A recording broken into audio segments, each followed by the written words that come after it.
আসো, তোমার জন্য একটা জিনিস বানাইছি। কি বানাইছিলে? চিকেন বল। সব তো তোমার ছেলেরা খেয়ে ফেলছে কালকে থেকে। রাখছিলাম তোমার জন্য এই 6টায়। সিম্পল কবে বানাইছো? আজকে? না, কালকে বানাইছিলাম, ফ্রিজে রাখছি। ওই যে কিমা করে পরে আজকে তোমার জন্য এই কয়টা, আর বাবু সকালে খাইছে। এই কয়টা তোমার। তো খাও না, ভাত খাও। ভাত রান্না হয়েছে? রান্না হইছে খাসির গোস্ত। খাসি গোস্ত কাঁঠাল। কাঁঠাল রান্না করছি গোস্ত দিয়ে, ঢেঁড়স ভর্তা, ভাত, তরকারি আছে কালকের একটু গোস্ত। এই হচ্ছে আজকে দুপুরে খাবার। চিকেন বল খেয়ে দেখো, খাও। সস দিব?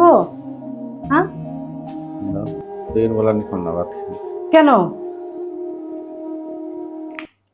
তোমার জন্য সব খাবার বাসা থেকে এখন বানানো, আল্লাহ টিস্যুর মধ্যে দিলাম। আচ্ছা থাক, বাবু তো অনেক পছন্দ করে, বলতেছি কি আমি বাবার সঙ্গেও খাবো। নাও এক পিস খাও, না তুমি খাও। খাবো না, ভাত খাও, পরে খাও। বাবু নাও, আমি এক পিস খাই নিজেরটা।